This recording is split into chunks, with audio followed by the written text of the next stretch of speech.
Assalamu alaikum. Урматтуу биздин айымдар, сиздерди сегизинчи марта эле кабыл айымдардын майрамы менен чын жүрөктөн куттуктамакчымын. Жана сиздерге бул чыгарма жеке өзүмдөн арналмакчы. Анда эмесе кеттик.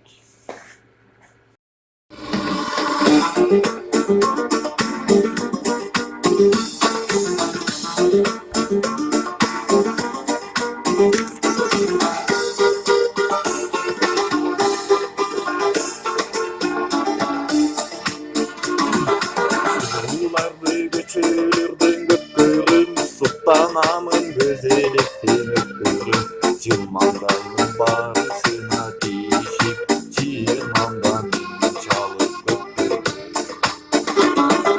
Şıkkılısın gülüp bilgen çakırlar, şehirlik eşiminde de barasıdır. Sulu alan çiçekeyim desen de, sululara sultanığa yakın var. Hey, sululara sultanığa, sululara sultanığa yakın var.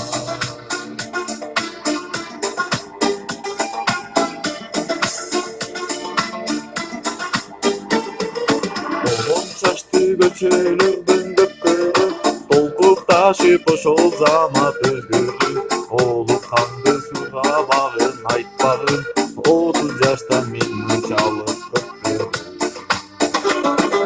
Şekillisin görüp bilgen çapınlar, şiirlik peşiminde varasıdır. Sulu alan çiçekeyim desen de, sululara sultanığa yakın var. Hey, sululara sultanığa, sululara sultanığa yakın var.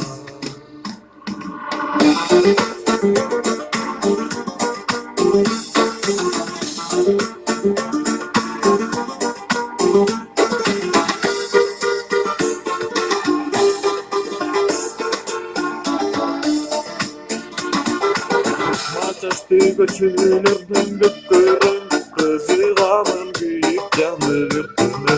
Kıyalında camaşanın bir basıp, yaş gezinde minnan çalıp gökkörün. Şıkkıllisin görüp bilgen cakınlar, şehirlik peşiminde barasıca. Sulu alan çiçekeyim desen de, sululara sultanığa yakın var.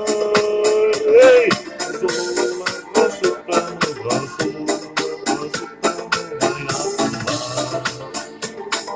Şıkkıllisin görüp bilgen cakınlar, şehirlik peşiminde barasıca. Sulu alan çiçekeyim desen de,